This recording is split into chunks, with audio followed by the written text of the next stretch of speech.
मंगलाचरण करेंगे। ओम नमः सिद्धेभ्याः जय श्री ओम नमः सिद्धेभ्याः जय श्री ओम नमः सिद्धेभ्याः। मंगलम भगवान वीरो मंगलम गौतमो गणी मंगलम कुंद कुंदाद्यो जैन धर्मोस्तु मंगलम। सर्व मंगल मांगल्यम सर्व कल्याण कारकम प्रधानम सर्वधर्माणां जैनम जयतु शासनम। जैनम जयतु शासनम जैनम जयतु शासनम। ज्ञानार्णव ग्रंथ के विपाक विचय नाम का धर्म ध्यान हम लोग 35वें अध्याय में पढ़ रहे हैं। इसमें हमने अब तक जो है 4 प्रकार की वस्तुओं के निमित्त से कर्मों का विपाक होता है ना। वो है द्रव्य, क्षेत्र, काल और भाव। और 8 कर्म हमने पढ़े। 8 कर्म ज्ञानावर्णी, दर्शनावर्णी, मोनी, अंतराय और नायु, नाम, गोत्र और वेदनी। ये हमने 8 कर्म पढ़े। और हमने ये पढ़ा कि ये 8 कर्म इन 4 माध्यमों से अपना अपना फल देते हैं। तो वो उसकी व्यवस्था हमको देखनी इसलिए है कि ये जो हम चिंतन कर रहे हैं, विभाग विषय नाम का जो धर्म ध्यान है, इसमें यही सब चिंतन करना है।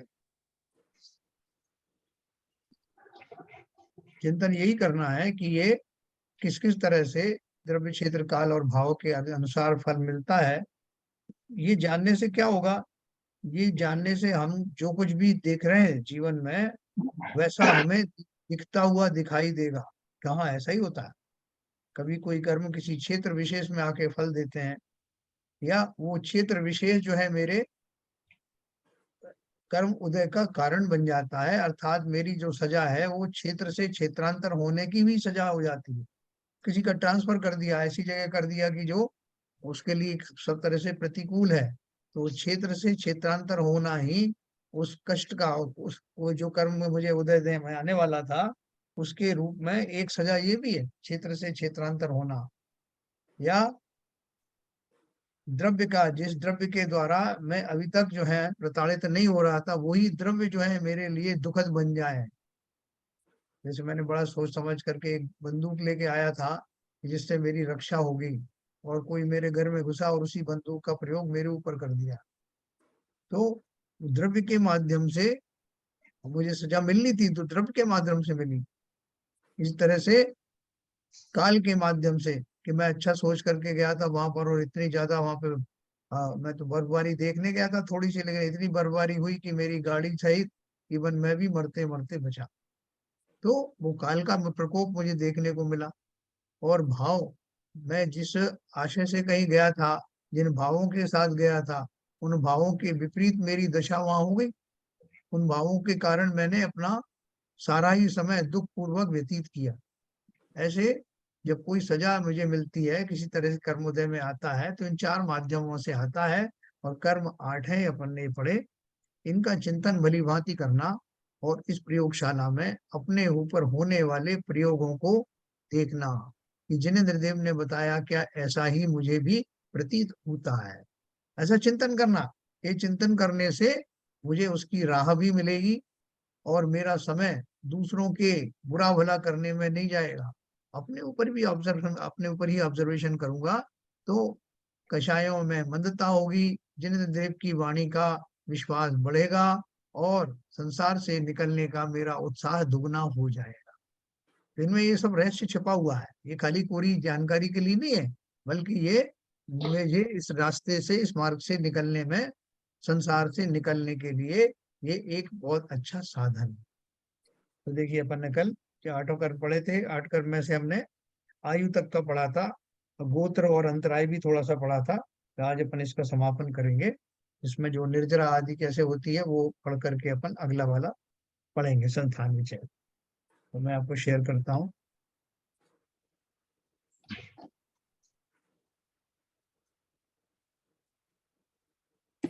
अपन ने ये नाम कर्म की 93 प्रकृतियां पढ़ी थी, जिसमें लिखा था नाम कर्म की 93 प्रकृतियों का नाम, लक्षण आदि विशेष भेद गोमटसार ग्रंथ से जानना। फिर अपन ने गोत्र का पढ़ा था। गोत्र नामा कर्म के जीवों के समूह को ऊंच नीच गोत्र में उत्पन्न कराकर सर्व प्रकार से अपना फल देता है ना। जो उच्च और नीच गोत्र क्या होते हैं, अपन ने इसकी पहले समीक्षा की थी बहुत अच्छे से, कि जरूरी नहीं कि मैं ब्राह्मण कुल में या क्षत्रिय कुल में जन्म लूं तो मेरा कुल उच्च हो गया है। उच्च और नीच कुल की जो परिभाषा क्या है, जिस कुल में भी निंदनीय कार्य होते हैं, भले ही वो ब्राह्मण का कुल हो या जैन का ही कुल क्यों ना हो, लेकिन मेरे परिवार में अगर निंदनीय कार्य होते हैं, वैसी परंपरा चल रही है, तो वो नीच गोत्र का ही उदय माना जाएगा। इसके विपरीत शूद्र में मेरा जन्म हुआ, लेकिन मेरे भाव, मेरे परिणाम, आसपास का वातावरण उच्च कोटि का धार्मिक हुआ, तो वही उच्च गोत्र कर्म कहलाए। तो यहाँ चूंकि बाई बाई डिफॉल्ट जनरली ऐसा होता है कि जो चार गोत्र जो बताए गए हैं, या जो भी गोत्र बताए गए हैं, उनमें जो हम ऐसा मान लेते हैं कि चूंकि ब्राह्मण कुल में, क्षत्रिय कुल में या वैश्य कुल में जो है थोड़े अच्छे पूजन पाठ आदि होते हैं, तो उनको उच्च गोत्र में माना जाता है। लेकिन ये परिभाषा पूरी तरह लागू नहीं होती। परिभाषा तो असली यही है कि जिस भी कुल या गोत्र में नीच कर्म होते हैं, वो चाहे ब्राह्मण का हो, शूद्र का हो, जैन का हो, किसी का भी हो, वो नीच गोत्र कर्म का उदय ही माना जाए। तो ये बात बड़ी अच्छे से ध्यान में रखना, और हमें अपने गोत्र में जिसमें हमने जन्म लिया है उसको लजाना नहीं है, उसको उसमें उत्कर्ष करके दिखाना। अगला हमने पढ़ा था अंतराय कर्म। आठवां कर्म अंतराय है, सो विघ्न करने वाला है। वह अपनी सामर्थ्य से, उदय से जीवों के प्राप्त होने वाले शक्ति, दान, लो लाभ, भोग, उपभोगों में विघ्न संतति की रचना करता है। अर्थात दान भोग आदि में अंतराय डालकर उनको रोकता है ना। ये अपन ने जाना था, इसको दो तरह से अपन ने जाना था कि व्यवहार में किस तरह से अंतराय काम करता है। दान, लो लाभ, भोग जो हम जिस रूप में उसको जानते हैं, उस रूप में उनको, उस रूप में भी उसमें व्यवधान पैदा करता है। और वास्तव रूप में जो व्यवधान है वो आत्मा का अपने स्वभाव में आने से, स्वभाव की आनंद का भोग करने से, स्वभाव के द्वारा स्वभाव में ही, यानी आत्मा के द्वारा स्वयं को ही उस आनंद का दान आदि नहीं होने देता। इस तरह से वो घातिया कर्म में भी घर में ही मुख्य रूप से आता। अर्थात दान भोग आदि में देखो, ये बात बहुत लोग नहीं जानते, ज्यादातर लोग नहीं जानते। वो जो व्यवहार स्वरूप है उसका उसी को जानते हैं कि भाई साहब वो दान नहीं देने देते। जैसे राजा के यहाँ वो भंडारी होता है, वो जो दान देने में कहीं व्यवधान कर देता है, तो उसको अपन दानांतराय बोलते हैं। इसी तरह से कोई भोग भोगने में, आपके भोजन करने में, किसी और विषयों के सेवन में कोई बाधा पहुंचाए, तो उसको अपन भोगांतराय कहते हैं। तो ये जो है एक व्यवहार की परिभाषा है। तो अगला है, और ये दोनों ही देखने को मिलते हैं। आपने देखा होगा कि प्रत्यक्ष में भी ऐसा होता है कि आपका जो है कोई काम होने वाला है और कोई ने, किसी ने व्यवधान कर दिया बीच में, तो अपन कहते हैं कि मेरा अंतराय कर्म का उदय था। तो जो भी किसी भी तरह की कोई बाधा है, वो जो बाधा पहुंचाई जाए उसको हम बाय एंड लार्ज अंतराय कहते हैं। 26 नंबर का है, मंद वीर्याणि जायन्ते कर्माण्यतिबलान्यपि अपपाचना योगात् फलानि वनस्पते। पूर्वोक्त अष्ट कर्म अतिशय बलिष्ठ हैं, तथापि जिस प्रकार वनस्पति के फल बिना पके भी पवन के निमित्त से पाल आदि से पक जाते हैं, बिना पके हुए फल, उसी प्रकार इन कर्मों की स्थिति पूरी होने से पहले भी तपश्चरण आदि से मंद वीर अल्प फल देने वाले हो जाते हैं। ये हमारे बहुत काम का दुआ है।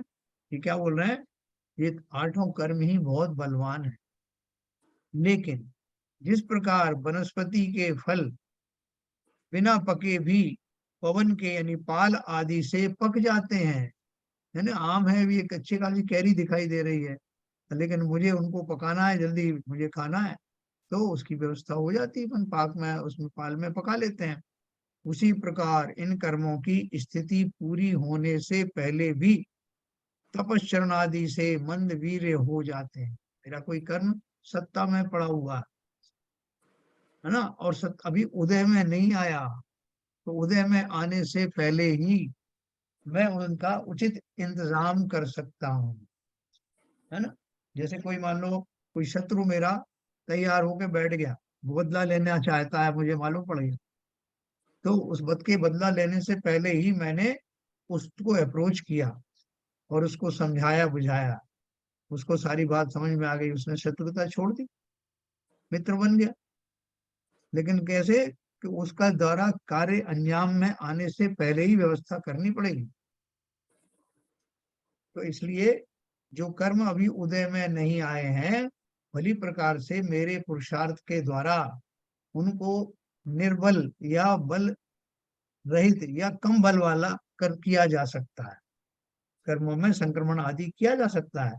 इसकी टेक्निक अपन ने पढ़ी, कैसे संक्रमण होता है, कैसे अपन बाजार में जब जाते हैं ना, तो 2 पैकेट खरीद के लाए किसी वस्तु के, और उसमें से एक पैकेट हमने खोल लिया और एक पैकेट नहीं खोला है, खोलते ही हमें लगा कि अच्छा नहीं है, तो उसको वापस करने के लिए दौड़े। दुकानदार ने कहा साहब देखो, जो पैकेट खुल गया है उसको वापस नहीं लूंगा, जो आपने खोला नहीं है उसको वापस ले लो। ठीक इसी प्रकार जो कर्म उदय में शुरू हो गए हैं, जिनका उदय आना शुरू हो गया है, उनका तो फिर संक्रमण आदि होते नहीं।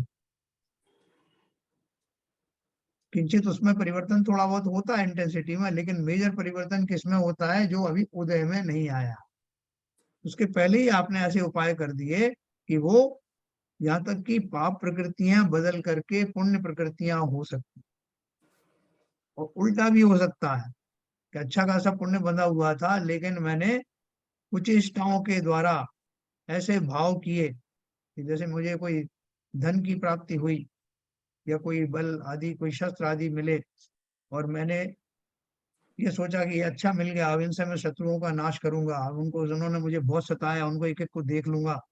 तो हो सकता है कि मेरे इस चिंतन के द्वारा जो पुण्य आदि की प्राप्ति हुई है उसमें कुछ ह्रास हो जाए, उसकी कमी हो जाए। तो दोनों तरह से हो सकता है। तो यहाँ अपन को क्या करना है कि इस रहस्य को या इस प्रक्रिया को समझ करके, मेरे तो बहुत सारे कर्म हमारे अभी सत्ता में पड़े हुए हैं ना, जो उदय में आने की तलाश में है, इंतजार में है। कुछ बिल्कुल तैयार खड़े हैं, कुछ थोड़ा सा डिले होकर के आने वाले हैं। तो अब मुझे ये रहस्य पता लग गया तो क्या करूं? मेरे पास अब एक ही काम है, इसमें लग जाऊं। क्यों? क्योंकि अब मुझे ये विद्या समझ में आ गई, बिना डिले किए हुए इस काम में लग जाऊं, क्योंकि मैं उनका जड़ से इलाज कर दूंगा ना। क्या इलाज करूंगा? कि मुझे समझ में आ गया कि मेरे कौन से भावों के कारण वो कर्म बंधे होंगे। अच्छी तरह से जान गया मैं, एक समय में मैं जो कर्म उपार्जित करता हूँ वो कौन से होते हैं, और उनके भाव क्या होते हैं, किस भाव पूर्वक उनका बंध होता है। तो वो बंधे हुए हैं, मुझे पता है। अब वो उदय में आएंगे धीरे धीरे, और उदय में आएंगे तो मैं फिर से बेचैन होऊंगा और तरह तरह के नए कर्म बांध लूंगा। इसलिए अब मुझे 2 उपाय करने। एक तो ये कि सत्ता में पड़े हुए कर्म कम इंटेंसिटी वाले और कम स्थिति वाले हो जाएं, इसके लिए उपाय करना। और दूसरा ये कि जो कर्म अभी उदय में आ गए हैं, उदय में चल ही रहे हैं, उनको लेकर के मुझे कैसा बिहेवियर करना, जिससे नवीन कर्म या तो बंद हो ही नहीं, अगर हो भी तो हल्के फुल्के, कम मात्रा में, कम इंटेंसिटी वाले हों। तो ये जो हमारे लिए बड़ा उपयोगी श्लोक है, कि जो पकाने का बात चल रही है, निर्जरा के लिए तैयार करना। निर्जरित होना, अभी पके नहीं है मतलब उदय में आए नहीं है, लेकिन अभी बैठे तो है ना सत्ता में, तो उनको उदय में आने से पहले ही खिला देने का जो साहस है, वो अब मैं बटोरूंगा, और अब मैं अपने उस कार्य में लगूंगा जो मुझे जिनेन्द्र देव ने सिखाया। अल्प फल देने वाले हो जाते हैं, ये हम सब खुद कर लेंगे अपने आप ही, है? और खुद ही कर पाएंगे, दूसरा कोई करके देने वाला नहीं। 27 नंबर है। अपक पाक है क्रियते अस्त तंद्रेस्त ओभिरु गेरवर शुद्ध युक्त ही कमाद्रुण श्रेणी समाश्रयेण सुन समृतांत है कर्णेर मुनीन्द्र है। नष्ट हुआ है प्रमाद जिनका, और सम्यक प्रकार से संवर हुआ है चित्त जिनका। संवर रूप ऐसे मुनीन्द्र उत्कृष्ट विशुद्धता सहित तपों से अनुक्रम से गुण श्रेणी निर्जरा का आश्रय करके बिना पके कर्मों की भी को भी पकाकर स्थिति पूर्ण हुए बिना ही निर्जरा करते हैं। यानी स्थिति पूर्ण होने से पहले जो अपन ने ऊपर पढ़ा वही वो कह रहे हैं कि ऐसा कौन कर पाएगा, ऊपर वाली जो विद्या है उसको करने में कौन समर्थ है। तो उन्होंने बताया कि सीधे सीधे से जिनका प्रमाद समाप्त हो गया, जिन्हें अब स्वरूप में असावधान रहना नहीं है, जो सतर्क हो गए हैं, और सम्यक प्रकार से संवर हुआ है चित्त जिनका, जिनका चित्त अब नवीन कर्म के उपार्जन के से रहित हो गया है, उनके भाव सुधर गए हैं, अर्थात नवीन कर्मों का आना ही जिनके लिए रुक गया है, लगभग रुक गया है, बंधापसरण हो गया है, बंध विच्छित्ति हो गई है, ऐसे मुनिराज और उत्कृष्ट विशुद्धता सहित तपों से, टूल क्या है उनके पास, तप, और अनुक्रम से मतलब एक के बाद एक निरंतर बढ़ते हुए उच्च कोटि के भावों के द्वारा, उच्च कोटि के तपों के द्वारा गुण श्रेणी निर्जरा का आश्रय करके। गुण श्रेणी निर्जरा क्या होती है, अपन ने पढ़ा था ना कर्णानुयोग परिचय में, उज्ज्वला से आएगा कि वो गुण श्रेणी निर्जरा जो मल्टीप्लिकेशन में जो निर्जराएं होती हैं, वो निर्जरा का अपन फिर पढ़ेंगे एक दो बार। थोक के भाव में निर्जरा होती है इन भावों से, और वो बिना पके कर्मों को भी पकाकर, यानी अभी वो सत्ता में आने की उनकी स्थिति हुई नहीं थी, लेकिन मैंने उनको उनकी उदीर्णा करके उनको समय से पूर्व ही उनको पका करके उदियावली में ला करके निर्जरित कर दिया है? कि शत्रु को वार करने से पहले ही बाहर निकाल करके उसका उन्मूलन कर दिया या उसको समझदार बना दिया। तो ये मैं कर सकता हूँ। देखो इन जो दो तीन ऊपर के जो दो हैं श्लोक हैं, इसमें उन्होंने हिंट दिया है कि क्या टेक्निक लगाना है, और अब मेरे पास एकमात्र यही काम बचा है। अपन सारी जिंदगी कहते हैं साहब बहुत काम है साहब, फुर्सत नहीं है, मरने की फुर्सत नहीं है साहब, और आपने और 10 काम बता दी। अब ये काम और आप बता रहे हो कि कर्मों को खिलाना है, किसके पास टाइम है? तो इसमें किसका लाभ है भाई? कर्मों को खिलाने की जो बात कही जा रही है, आचार्यों ने अत्यंत करुणा के भाव पूर्वक हम जैसे अज्ञानियों को, जो इस मार्ग में पड़े हुए हैं, हमारे निकलने का कोई विकल्प कोई रास्ता सूझ नहीं रहा, उन्होंने हमें ये उपाय कृपा करके बताया। और इससे बड़ा काम क्या हो सकता है? जैसे किसी के ऊपर में अगर मौत के बादल मंडरा रहे हों तो वो सारे काम छोड़ देगा, सबसे पहले उपाय करेगा कि मैं कैसे बच जाऊं, मेरा जीवन कैसे बचे। भाई साहब आप वो तो धन कमाने वाले थे और आप तीर्थाटन करने वाले थे, बोले साहब ये सब बात की बात है, पहले तो मैं रहूंगा तब ना, इसलिए सारा उपाय उसका कर रहा हूँ। उसी प्रकार सबसे पहले तो मुझे इस लोक से निकलने के लिए जैसी पर्याय मिलनी थी वो मिल गई है। अब बिना समय बर्बाद किए, ऑलरेडी बहुत समय बर्बाद हो गया, एक ही काम करना है कि जो सत्साधन है, शोक के भाव में कर्म मैंने अर्जित किए हुए हैं, जिनसे मैं आच्छादित हूँ, पूरी तरह से ढका हुआ हूँ, उनसे निवृत्ति का उपाय, उपाय तो अब मुझे मालूम पड़ गया, लेकिन उस उपाय में से जो कैटेगरिकली जो उन्होंने बताया कि मुझे अपने मन को कैसे करना, मन इतना विशुद्ध हो जाए कि नवीन कर्मों के आने का कोई अवकाश ही नहीं रहे, और फिर मैं उनसे जो छिपे हुए मेरे जो कर्म हैं उनसे निवृत्त होऊंगा, उनसे मेरी लड़ाई चली। तो योगीश्वरों को उन्होंने बताया तीव्र तप के बल से, अगला दोहा भी उसी प्रकार का है। द्रव्यादुकृष्ट सामग्री मासाद्योग्र तपो बलात् कर्माणि घातयन्तय चेतुर ध्यानेन योगिनः। योगीश्वर द्रव्य क्षेत्र काल भाव की उत्कृष्ट सामग्री को प्राप्त होकर तीव्र तप के बल से इस विपाक विचय नामा ध्यान के पश्चात चौथे संस्थान विचय नामा ध्यान से कर्मों को अतिशयता के साथ नष्ट करते हैं। हाँ, योगीश्वर द्रव्य क्षेत्र काल भाव की उत्कृष्ट सामग्री को प्राप्त होकर का अर्थ क्या है? मतलब ये जो द्रव्य क्षेत्र काल और भाव हैं, ये अब ऐसे ही मुझे मिलेंगे जो उत्तम द्रव्य मिलेंगे, उत्तम क्षेत्र मिला, उत्तम काल मिला और उत्तम भाव मिले, ये ऐसी सामग्री मुझे मिलेगी पुण्य के प्रताप से। मिली है कि नहीं? उन मुनियों को मिली है कि नहीं? बोले मिली है। तभी तो सारे द्रव्य, अच्छे द्रव्य मिलने का दो प्रकार से अर्थ है।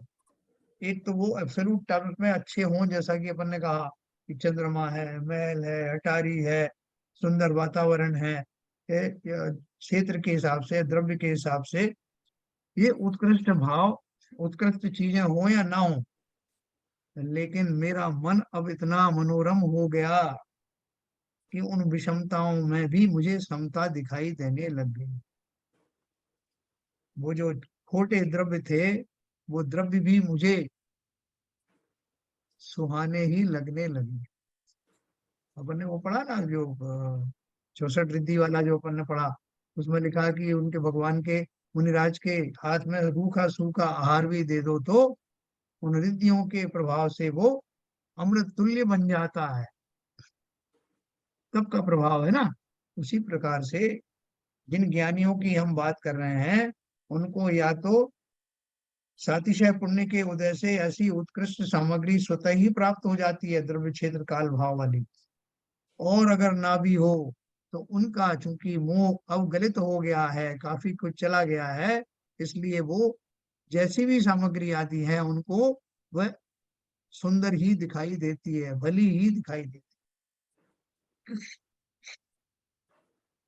द्रव्य क्षेत्र काल भाव की उत्कृष्ट सामग्री को प्राप्त होकर तीव्र तप के बल से इस विपाक विचय नामा धर्म ध्यान के पश्चात चौथे संस्थान विचय नामा ध्यान से कर्मों को अतिशयता के साथ काटते हैं।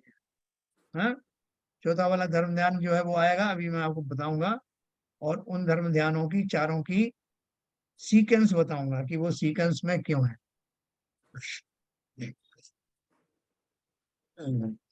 29 नंबर।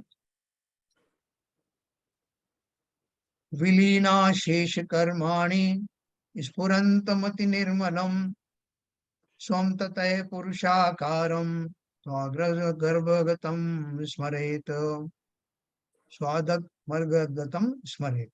उक्त विधान से कर्मों की निर्जरा से विलय हुए हैं समस्त कर्म, जिसके ऐसा स्फुरायमान निर्मल पुरुषाकार स्वरूप अपने अंग में ही प्राप्त हुए आत्मा को स्मरण करता है, अर्थात चिंतन करता है। मुनिराज की प्रशंसा की गई है कि जिन्होंने ऐसा चिंतन करके अपनी सारी कर्मों की निर्जरा पूरी कर ली है, और वो अब उनके अपने ही आत्मा में स्मरण करते हुए पाए जाते हैं। उसी स्मरण से ही वो कर्मों का नाश हुआ है, और नाश होने के बाद भी उनका चिंतन उस आत्मा में ही बना रहता है।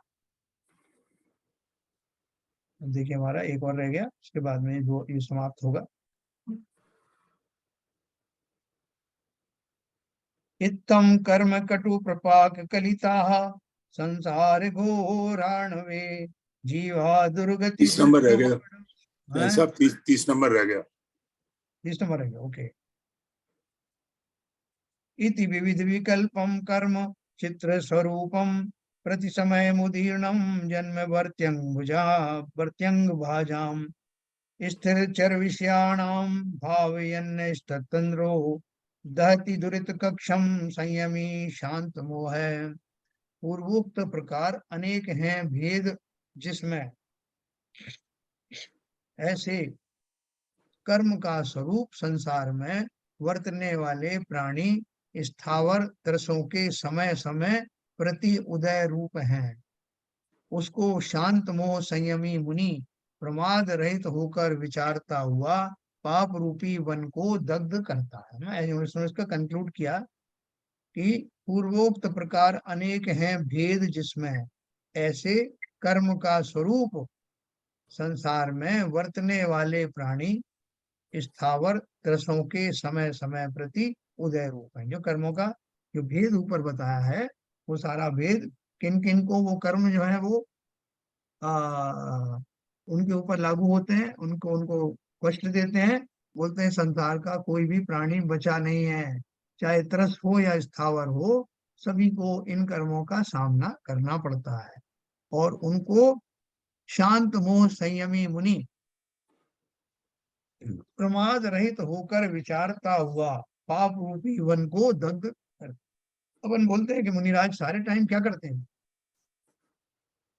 सारे टाइम उनका काम क्या क्या होता है। जो अपन को मालूम है कि वो सामायिक आदि करते हैं, तपस्चरण करते हैं, स्वाध्याय करते हैं, वंदनाएं करते हैं, तो इन सब के माध्यम से फुल टाइम वो यही करते हैं, अपने संयम का पालन करते हैं, स्वभाव में शांत रहते हैं और सावधान रहते हैं, जिसके कारण से वो कर्म जो नवीन कर्म है उनका बंध रुका रहता है और जो पूर्वकृत कर्म है उनका शनै शनै उनका निर्जरा होती रहती है ना। अब जो है लास्ट है इसका 31 वाला।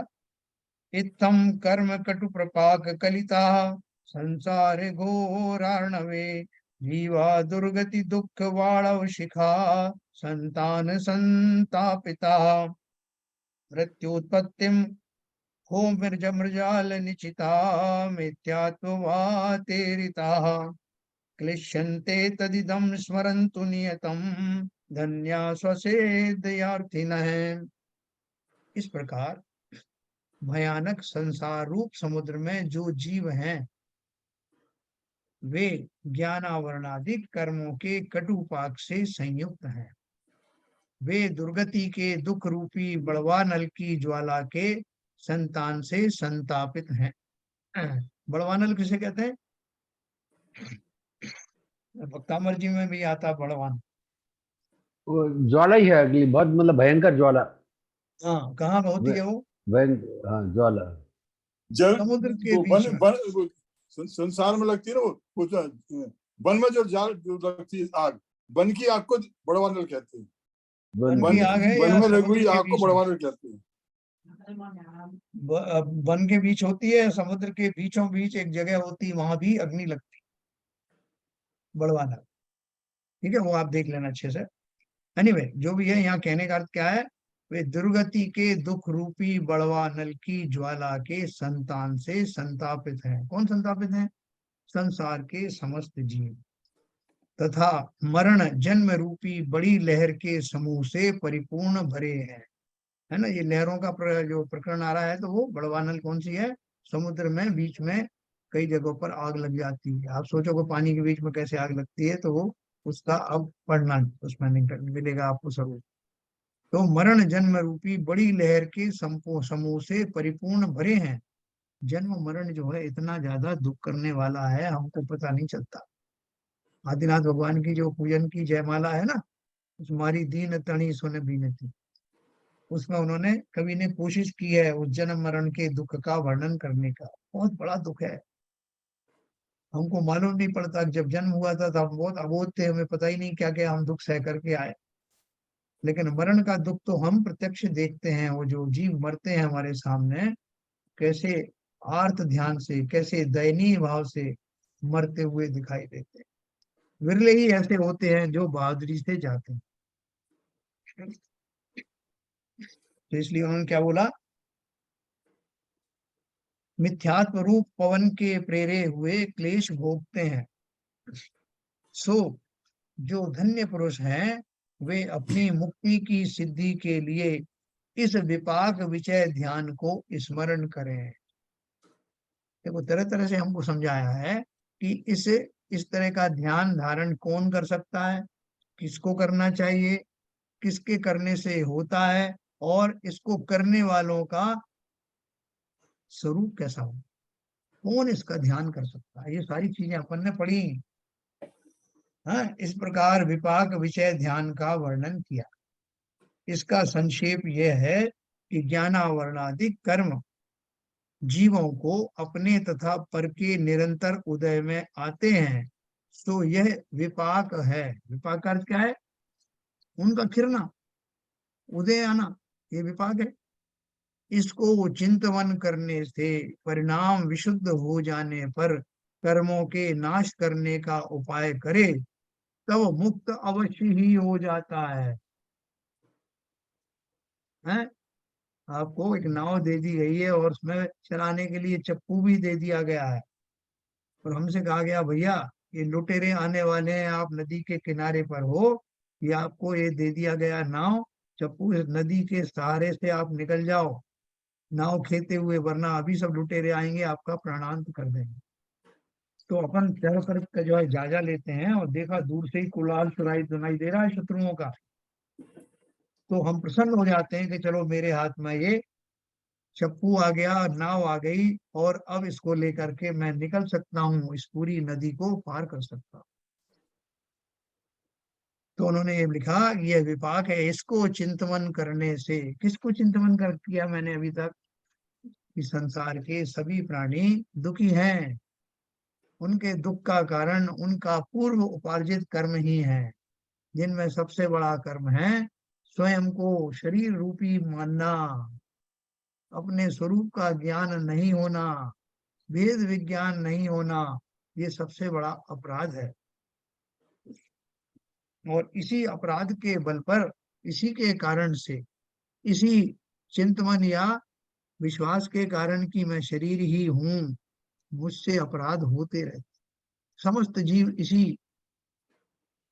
भ्रांति में पड़ करके निरंतर नए नए कर्मों को सृजन करते हैं, और फिर जब वो उदय में आते हैं तो दुखी होते रहते। उन्हें पता नहीं कि मैंने क्या गलत कर दिया भैया, रोज मंदिर भी जाने लग गया, रोज पूजन भी करने लगा, लेकिन ये कर्म किसी ना किसी रूप में उदय में आ ही रहे हैं। तो इनकी संतति कैसे रुके, ये क्यों आते हैं, मैंने कभी विचार ही नहीं किया। मैं तो टेम्परेरी उपचार करता हूँ। जैसे बोलते हैं एलोपैथी मेडिसिन लेना है, एलोपैथी में तो आपको क्या बीमारी है उसका इलाज कर दिया जाएगा, लेकिन वो बीमारी उत्पन्न ही ना हो, इसका एलोपैथी में कुछ बताया नहीं जाता। वो दूसरी उनकी पैथीज हैं उनमें, जिनमें बताया जाता है कि रोग ही उत्पन्न ना हो, ऐसा इंतजाम करो। उसी प्रकार संसार के समस्त एक इंद्री से लेके पंचेंद्री तक के जीव, स्थावर से लेके त्रस्त तक के जीव, सभी इसी भ्रम का शिकार होने के कारण संसार में कष्ट भोग रहे हैं। उन्हें कोई बताने वाला नहीं कि तुम कष्ट क्यों भोग रहे हो, उन्हें कोई बताने वाला नहीं कि इन कष्टों का अंत कैसे होगा, उन्हें कोई बताने वाला नहीं कि तुम्हारी वर्तमान स्थिति कैसी है और तुम्हें कैसी स्थिति बनानी। हमारा बहुत भाग्य है, हमें ये सब इतना बड़ा एनालिसिस पढ़ने को मिला, सब चीजें मिली कि मैं दुखी क्यों हूं, इसका भी हमने रहस्य मालूम किया। इस दुख से कैसे छुटकारा पाया जा सकता है, ये भी हमने पढ़ा। उस दुख को दूर करने के लिए कैसी मन स्थिति होनी चाहिए, वो भी हमने जाना। और अब उसमें कैसे प्रमाद रहित होकर के जुट जाना, ऐसी देखनाएं भी हमको मिली। कोई चीज बाकी नहीं रही, कारण से लेकर कार्य तक की संपूर्ण योजना हमारे सामने खुल गई है। तो इसलिए उन्होंने बोला इसको चिंतवन करने से। किसको चिंतवन? जो जो हमने अभी बात कही, विशुद्ध हो जाने पर कर्मों के नाश करने का उपाय करे, तब मुक्त होता है। आप पढ़ तो मैंने सब लिया है ना, अभी जो कह रहे थे कि इस नाव में बैठ जाओ और चप्पू खेओ तो वहां पहुंच जाओ किस प्रकार, मैंने सब सुन लिया था। और मुझे पता भी चल गया, मैंने ये भी देख लिया कि चप्पू कैसे चलाया जाएगा। तो बोले कि फिर क्या, किस बात की देरी है, शत्रु आने वाले हैं। बोले नहीं, मैंने सीख ली ना सारी विद्या आपने बताई थी, और उसका प्रयोग करूंगा। कब करोगे? जब शत्रु घेर लेंगे तब। नहीं नहीं साहब, अभी तो शत्रु बहुत दूर है। ऐसा सोच करके आज तक वो टेक्निक मैंने, अगर मेरे दर्शन में मुझे मिली भी, तो मैंने उसका पूरा उपभोग नहीं किया, उनको कार्य रूप में परिणित आज तक किया नहीं। तो उन्होंने बोला कि ये सब हो जाने पर कर्मों के नाश करने का उपाय करे, तब वो मुक्त होता है। हाँ, इसका उन्होंने कंक्लूड किया ना, दुख सुख आए आपके, कर्म विपाक विचार, है नी को यह ध्यान भवी, करो दुख हरतार। तो कर्म का विपाक का विचार करना, कब करना? बोले साहब, जब से आपको सुख आएगा ना, तब तो आप करोगे ही नहीं, तब तो संभ्रष्ट हो जाओगे। हैं? कहाँ फुर्सत है साहब, आप आपको अपनी पड़ी है। अब ये चक्र रत्न मिल गया, ये पुत्र रत्न मिल गया, इतना वैभव मिल गया, इनको कौन भोगेगा? तो इनको भोगने दीजिए, फिर आप देखेंगे बात को। तो उन्होंने एक और बात कही, ठीक है कोई बात नहीं, जो अगर सुख के समय में नहीं चिंतन कर सकते तो कोई बात नहीं, दुख भी आने ही वाले हैं। साइकिल के पेडल की तरह, एक बार ऊंचा एक बार नीचा, कोई नीचे वाला ऊपर आता, ऊपर वाला नीचे चला जाता है। उस तरह से ये पुण्य और पाप के खेल निरंतर चलते रहते हैं। तो जब अगली बार पाप का उदय हो, उस समय चिंतन करना, लिखा ना, दुख सुख आए आपके, कर्म विपाक विचार, है नीको यह ध्यान भवी, करो दुख हरतार। जिस किस प्रकार से इस कर्मों का जो विपाक होता है, उदय आदि होता है, इस पूरे रहस्य का चिंतन बार बार करना, जिससे संसार से निकलने का मार्ग प्रशस्त होवे। इति श्री शुभचंद्राचार्य विरचिते योग प्रतिपाधिकारे ज्ञानार्णवे विपाक विचय वर्णनम नाम पंचत्रिशम प्रकरणम समाप्तम। है ना? अब मैं आपको एक और बताऊंगा। भाई साहब जी, एक सेकंड, वो जो बता रहा था वो दावानल है, वो बड़वानल नहीं है। बड़वानल कुछ और होता है, दावानल दावानल ही है। मैं, वो दावानल भक्तांबर आपने में कहा, दावानल आया है। देखो दावानल आपने सही कहा, वो वन की अग्नि को दावानल कहते हैं। हाँ हाँ, और बड़वानल की पता नहीं क्या। बड़वानल जो है समुद्र के बीचों बीच में अग्नि हाँ, प्रकट होती है। वो कैसे होती है वो आप देखना, उसका और डिटेल बताया गया है। अच्छा अच्छा, ये मतलब समुद्र बतावा की पाठ अग्नि में, को कहते हैं बड़वानल। हाँ समुद्र की अग्नि। अच्छा ठीक, ओके। कोई मैं गलत फहमी कुछ था, इसलिए मैंने क्लियर कर दिया। है कोई बात नहीं, चलिए देखो, अभी अपन जो है जो संस्थान विषय पढ़ने जा रहे हैं, ये जो चार तरह के जो ध्यान, धर्म ध्यान में बताए हैं, इसका रहस्य क्या है? कि हमारे पास में एक टूल बॉक्स है, अपन बाजार जाते हैं तो टूल बॉक्स लेके आते हैं, उसमें तरह तरह के स्क्रू ड्राइवर और वो क्या नाम, प्लायर वगैरह सब होते हैं ना। तो जहां पर उसको प्लायर की जरूरत होती है, वहीं प्लायर का यूज करते हैं। जहाँ छोटे स्क्रू ड्राइवर की जरूरत हो, वह छोटा वाला लगाते हैं। क्योंकि जहां काम आवे सुई, कहा करे तलवार, है ना? इसलिए जहां जो उपयुक्त होगा उसी का प्रयोग किया जाएगा। तो ये चार प्रकार का जो धर्म ध्यान आपको बताया जा रहा है, ये अलग अलग दशाओं में कार्यकारी होता है। दूसरा, मेरा चिंतन हमेशा एक जैसा रहता नहीं। तो जैसे कभी अपना मन करता ना, कि अभी म्यूजिक सुनने का मन कर रहा है, अभी पुस्तक पढ़ने का मन कर रहा है, अभी भोजन करने का मन कर रहा है, ऐसा बदल बदल करके मैं प्रयोग करता रहता हूँ स्वयं को प्रसन्न रखने के लिए। उसी प्रकार से ये चार प्रकार के जो ध्यान बताए गए हैं, उनके द्वारा अलग अलग परिस्थितियों में या बदल बदल कर, है ना, अलग वातावरण में मैं इनका प्रयोग करके अंत तोक्तवा उन कर्मों का विपाक करूंगा जो नादि काल से सत्ता में बैठे हुए। देखो, इस पल को गंवाना मत। मुझे तो बड़ा लालच आ रहा है, ये पढ़ते पढ़ते आपके साथ में इतना उत्तम साहित्य है कि हम, जैसे कोई रोचक उपन्यास है ना, तो हमको लगता है कि पूरा खत्म करूं तभी भोजन के लिए उठूं। इतना मोटा उपन्यास होता है, लेकिन हम कोशिश करते हैं कि उसको पढ़ डालें। तो आजकल तो लोग पता नहीं पढ़ते कि नहीं। उसी प्रकार से ये जो हमको सामग्री मिली, विषय वस्तु मिली है, ये अनुपम है। ये इसमें आचार्यों ने कोशिश की कि हमको इंटरेस्ट पैदा करे। अभी हमारे ऊपर है कि हमें इंटरेस्ट आए ना आए। ये छोटे बच्चे होते हैं ना आजकल के, उनको भोजन के लिए माँ बाप बहुत प्रोत्साहित करते हैं, तरह तरह का प्रलोभन देते हैं, बेटा इससे तुम्हारा बल बढ़ेगा, इससे तुम्हारा कद बढ़ेगा। बेटा है तो सुन ही नहीं रहा है, उसको भोजन करने में मजे नहीं आ रहे आजकल के बच्चे। तो उनको तरह तरह के प्रलोभन उनके पेरेंट्स देते हैं, कुछ फ्रेग्रेंस डालते हैं, कुछ और करते हैं। उसी प्रकार आचार्यों ने बड़ी प्रकार से, तरह तरह से हमको बताया कि इस मार्ग में लगो, तुम्हारा संपूर्ण कल्याण होगा। तो ये मैं आपको थोड़ा सा संस्थान विषय शुरू करता हूँ, क्योंकि टाइम होने जा रहा है, और उससे थोड़ा आपको आइडिया लगेगा कि संस्थान विषय नाम का धर्म ध्यान क्या है। फिर अपन एक बार फिर से इनकी समरी पढ़ेंगे, क्योंकि यही कार्य करने योग्य है। लग जाना बस अब इस कार्य, और मुझे भी लगा देना। तो देखो अगला पढ़ते हैं। अत षट त्रिशय सर्ग संस्थान विषय धर्म ध्यान क्या होता है। थोड़ा ऊपर लीजिए सर। हाँ, आगे संस्थान विषय नामक धर्म ध्यान के चौथे भेद का वर्णन करते हैं। इस ध्यान में लोक का स्वरूप विचारा जाता है, इस कारण लोक का वर्णन किया जाता है ना। ये थोड़ा सा बता करके मैं कल आपको फिर से जो अपन ने आज्ञा विषय, आय विषय, विपाक विषय, ये तीनों पढ़े, उनका फिर से अपन रिवीजन करेंगे। और ये चौथा नंबर का संस्थान विषय, ये बड़ा इजी लगेगा आपको। क्यों इजी लगेगा? क्योंकि इसमें फिजिकल एंटिटी सामने दिखाई देगी। संसार का स्वरूप कैसा है, हमने जो पढ़ा है उसका खाका खींचने में अब ज्यादा परेशानी होगी नहीं।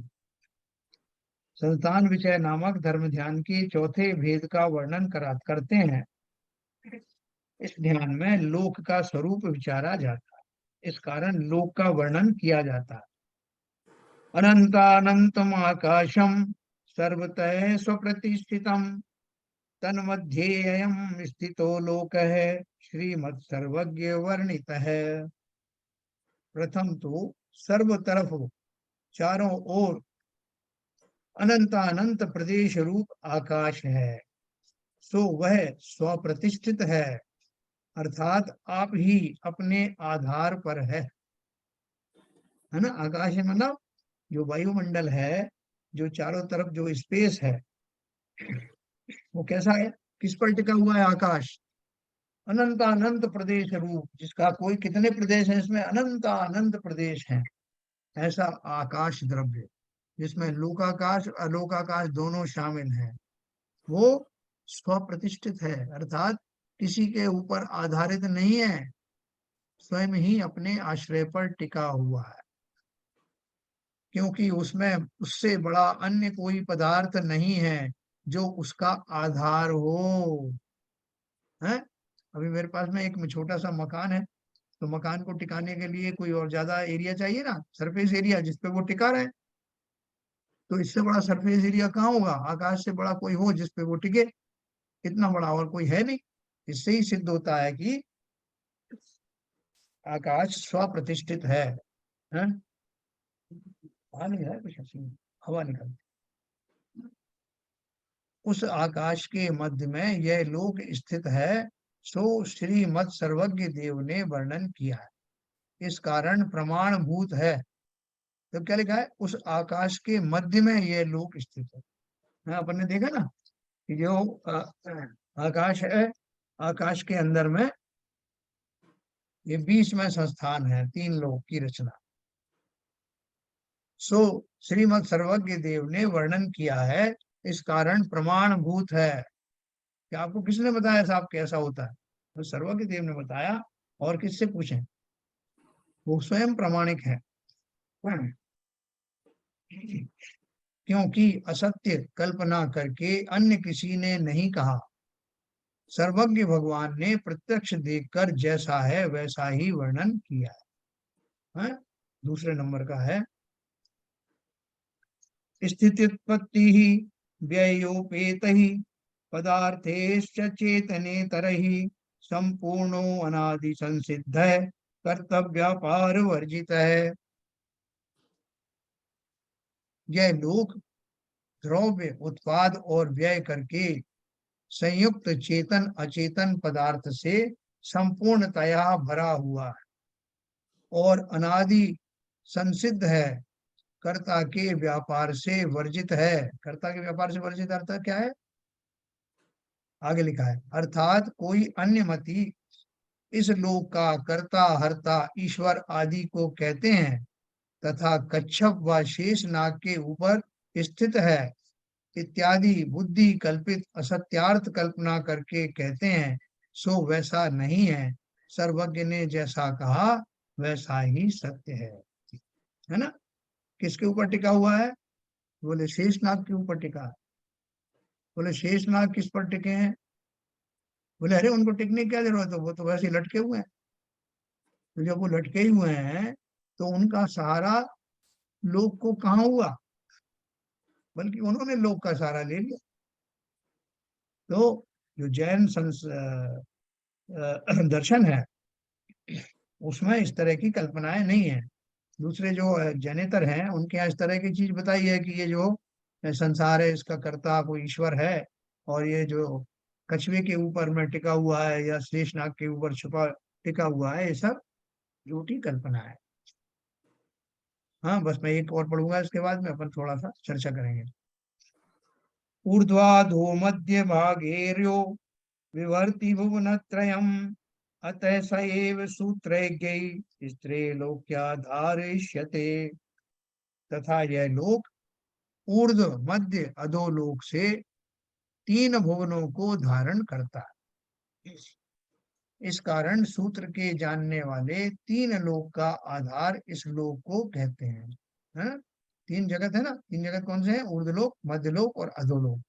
ऐसे इस 3 लोक में है जिनका वर्णन अपन कल विस्तार से करेंगे। क्यों करेंगे, क्योंकि अब ये चौथे नंबर का संस्थान विषय नाम का जो धर्म ध्यान है उसमें इन आकृतियों के इनके स्वरूप का चिंतन करके हम अपने मन को उधर लगा देंगे तो हमारा उपयोग विषय कषाय आदि में नहीं जाएगा। इसका ये तो मूल में इसका रहस्य ये है, और आगे और क्या रहस्य अपन कल इसको जान।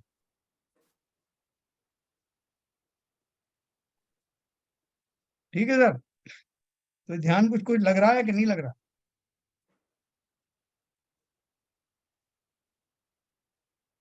हाँ ललित जी, जो कुछ हमने पढ़ा उसको कुछ थोड़ा सा हमारे लिए कार्यकारी है ऐसा लगता है। जी जी बिल्कुल अवश्य कार्यकारी है ही है उसमें कोई कैसे कार्यकारी, शंका नहीं है। कैसे लग रहा है आपको कार्यकारी। कार्यकारी ऐसे कह सकते हैं, मतलब सिंपल मेजरमेंट कि जब हम इसको 1 घंटे सुनते हैं तो हमको ये अच्छा क्यों लगता है। हाँ तो वही कार्यकारी है, अगर हम इसे धारण ही कर लेंगे तो और ही अच्छा होगा। बहुत बढ़िया, 1 घंटे में इतना आनंद आ रहा है तो। बहुत बढ़िया, मतलब हम उसको उसमें रुचि हमें आ रही है, इसका पहला लक्षण तो प्रकट हो ही गया। हम्म। हाँ क्या चलन जी, क्या कार्यकारी है ये कि ऐसे ही ऐसे टाइम पास। कार्यकारी है, लेकिन इस घंटे को छोड़कर फिर संसार में घुस जाते हैं तो फिर ध्यान ही नहीं आता है। सुबह फिर भाग, मतलब हम लोग जैसे भागम भाग में लगे हैं, आप लोग तो फिर भी सुबह धार्मिक क्रिया में लगे रहते हैं, तो समय और निकालना पड़ेगा तभी, क्योंकि काम करना पड़ेगा। जो भी हम सुन रहे हैं, जो समझ रहे हैं, उसके ऊपर बैठ के समझना पड़ेगा एक बार कि भाई कि क्या सुना, उसको फिर कैसे हमने अपने ऊपर धारण किया। धारण जो थोड़ा बहुत हो रहा है उससे स्वभाव से, वो तो आ रहा है, लेकिन जो गहराई अभी डिस्कस हो रही है उस गहराई में जाने के लिए तो बहुत ही ज्यादा अपने को भाव लगाने पड़ेंगे, बहुत ज्यादा उसके अंदर घुसना पड़ेगा। बिल्कुल सही कहा आपने। अभी देखो अपन उस गहराई तक पहुंच गए हैं कि जिस गहराई के बाद में फिर हमको जो सूक्ष्म ग्रंथ हैं वो भी सब समझ में आने लगे। पहले तो हिम्मत ही नहीं पड़ती थी कि उस लेवल के शास्त्र हम पढ़ भी पाएंगे कि नहीं, लेकिन अभी धीरे धीरे करके हमारे ज्ञान में थोड़ा सा परिष्कृत बना आया और बुद्धि सूक्ष्म हुई, जिसके फलस्वरूप हमें ये बारीक बातें भी पता लगी। अभी हमारे बीवीजन साहब तो पूजन करते करते इसका जिक्र भी करने लग गए कि स्वाध्याय में आज हमने ये पढ़ा था आज इस तरह का चीज चल रही थी, तो वो याद आने लग गई वो चीजें। ये बहुत अच्छा जो है एक इंडिकेशन है क्या विभीषण साहब? यही तो फायदा है। अब कुछ चीजें समझ में आ रही हैं। पहले तो जैसे फॉर्मेलिटी समझ करके बोलते चले जाते थे, अब जो है कुछ समझ में आ रहा कि क्या हम संसार में, एक तो बात है कि पूरे अगर इसका अगर कल्पना देखते हैं कि सर्वज्ञ ने क्या कहा है और उसके बारे में हम सोचते हैं कि हम क्या हैं, तो अपनी अपनी अपनी नश्वरता का जो वो पता लग जाता है कि हम तो कहीं है ही नहीं। इतना 3 लोग हैं और ये है और ये जो आप बता रहे हैं ना अभी, ये उससे यही होता है कि हम अपनी जो हमारी जो सार्थकता अपनी की वो समझ में आ जाती है। विभीषण साहब, ये लोक का अपन ने तो पहले भी पढ़ चुके हैं ना कि लोक कैसा है, 14 राजू है, फलाना है। बिल्कुल बिल्कुल बिल्कुल, लेकिन इसकी भव्यता और इतनी बड़ा होना अपने आप में एक्चुअली कल्पना नहीं कर पाते हम इसकी, और कल्पना मात्र ही आपको सहरा देगी कि इतना बड़ा स्ट्रक्चर जो है जी इसमें मौजूद है इस लोक में। 14 राजू उतंग नव लोक पुरुष सुनना तो लगता है, बाकी जो अनंत आकाश फैला हुआ है, आकाश द्रव में अनंत में भाग में एक जरा सा भाग है ये तो।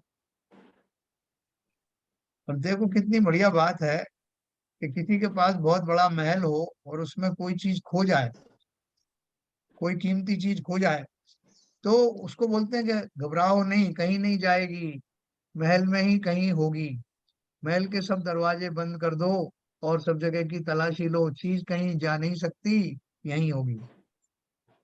इसी तरह से इस 3 लोक के अंदर का जो डायमेंशन है, सब वस्तुएं उसी में ही तो है, हम और सब आप कुछ उसी में हैं। हमारे सारे स्वजन जो पहले खो गए थे वो सब इधर ही हैं। वो सारे परमाणु जिनसे हमारे पूर्व में शरीर निर्मित हुए थे वो भी सब यहीं पड़े हुए हैं। और वो सारी आत्माएं जो कभी शत्रु बन जाती हैं, कभी मित्र बन जाती हैं, कभी कोई सुख भोगती हैं, कभी दुख, वो सब भी यही हैं, कोई कहीं गया ही नहीं। वही तो मैं कह रहा हूँ, आपने जो पढ़ाया है अब तक सब कुछ इसी के अंदर समा गया। अब आप ये देखिए 2 सेंटेंस में आपने समराइज कर दिया। इसलिए क्या लेकर जाओगे और लेके जा नहीं सकते, इस धरा का इस धरा पर सब सब धरा भरा रह है। जाएगा।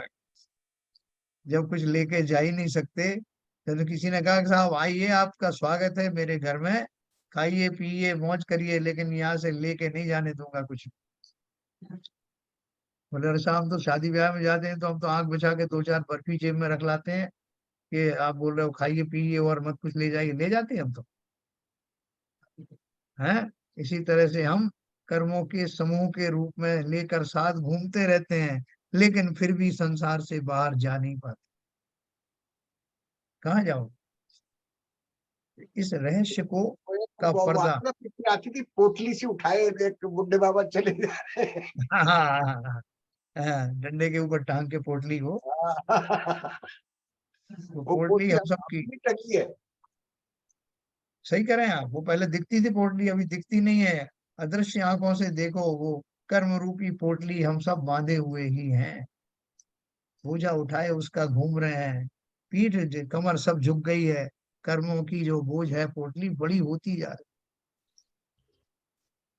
तो ये सारे रहस्य समझने की अब हमें उत्कंठा उत्पन्न हो गई है, क्योंकि अब मुझे इनसे मुक्ति का रहस्य प्राप्त हो गया, तरीका मैंने खोज लिया। अब तो बस उसको इम्प्लीमेंट करने का की देर है। तो कल हम और आप फिर इकट्ठे होंगे, फिर कोशिश करेंगे, क्योंकि कहते हैं ना, कोशिश करने वाले की कभी हार नहीं हाँ होती, नहीं। है ना। तो हमारी भी हार नहीं होगी। सबकी जय जय हो, आपकी भी जय हो, हमारी भी जय जय हो, जिनवाणी स्तुति करेंगे।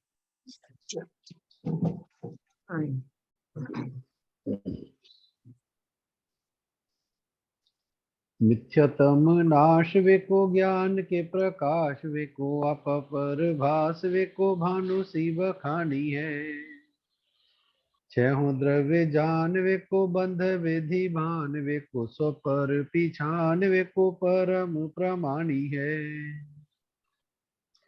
अनुभव बताए वे को जीव के जताए वे को काहू न सताए वे को भवे और आनी है। जहाँ तहाँ तार वे को पार के उतार वे को सुख विस्तार वे को यही जिन वाणी है। हे जिनवाणी भारती दोए जपू दिन रैन, जो तेरी शरणा गए सो पावे सुख चैन। या वाणी के ज्ञान से सूझे लोकालो, तो वाणी मस्तक धरो सदा देते हैं दो, सदा देते हैं दो। वाणी माता जिनवाणी की माता की जय। जय। नमो करुण।